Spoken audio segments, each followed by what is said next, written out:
Why is Labor currently discussing a streaming service Australian content quota of 20% when the quota for commercial broadcast is 55%? The European Union has a quota of 30%. Indonesia insists on a 40% quota, and Canada imposes a 45% one.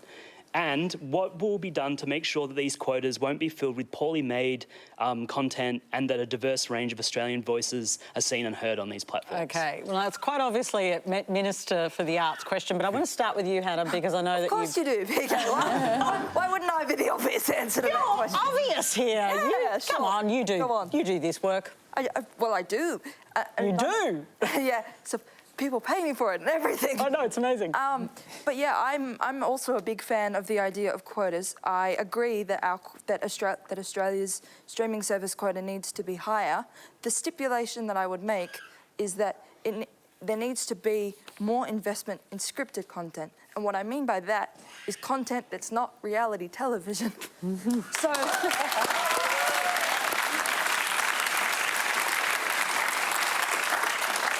So I don't know about you guys, but I was watching the Logies recently and I was astonished at the level of how many reality TV shows Australia seems to produce, which, granted, America and the UK do it too, but they have a more equal scripted content balance. And I think what Australia is missing is investment in diverse voices for scripted content, for creation of shows like the most popular show on Netflix across the board for a while there was Heartbreak High. Like, if that's not an indication that Australian scripted content can do well on the world stage, I don't know what is. Like, we're seeing The Lost Flowers of Alice Hart do really well on Amazon Prime. We're seeing all sorts of Australian shows. Like, look at Colin from Accounts. It's doing incredible things.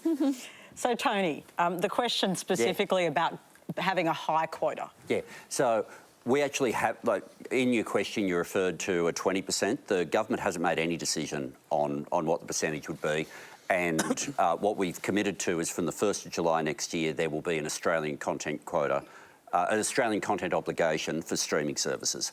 Anyone watching this show at the moment, they probably have a remote control really close to them, and if they're on the public broadcaster, they'll get scripted Australian content. Mystery Road at the moment, you've got Bay of Fires every Sunday night. If they flick across to commercial TV, there's Australian content obligations. If they go to pay TV like Foxtel, there's a content obligation. Some great shows that they produce. You just mentioned Colin from Accounts. The Logies, the 12 cleaned up there as well. But if you go to streaming services, there's no obligation. So Heartbreak High, fantastic show that Netflix is doing there, but there is zero obligation. So how high should the obligation be? Well, that's what we're deciding. Like, decision hasn't been made, but what's your view? My view is the objective is this. It's about the relationship between someone sitting on their lounge and watching their screen. And I don't care what platform they are watching through. I want Australian stories to be part of their experience in watching TV in this country. I want it to always be the case, and I don't want the condition of watching scripted drama to be you only get it if it's got a North American or UK accent attached to it. OK, so it should be consistent. Well, so then the viewing You're saying agnostic to where it is, so it should be consistent, the quota You can't do it identically for a really simple reason. Broadcasting, the broadcaster chooses what's on at different times of day. On a streaming service, you choose what you're watching at different times of day, so you can't do it the same way. So then it would make sense to consult with artists when you set that quota, no? Yeah, we are. OK, good. Yeah. That's good. And are they telling you they'd like it to be 40%? Maybe.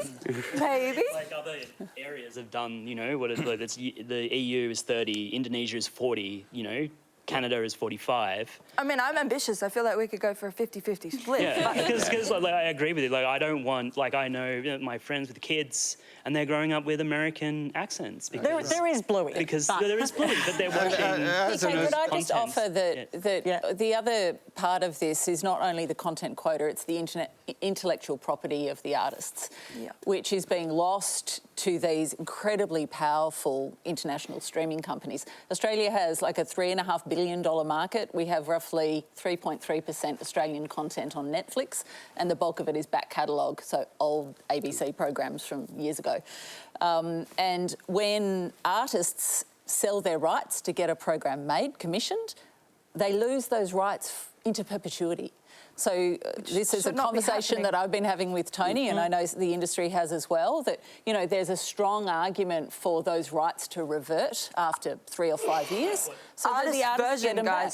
And that's part of the quota. Yeah, actors and writers are striking about this in the US. Right. Yeah, which is the perfect time to commit to Australian-made projects. But we should retain the right to our stories. No, we should. Yes. This is We our should. And Tony, are you looking heritage. at that retention of the right to our stories?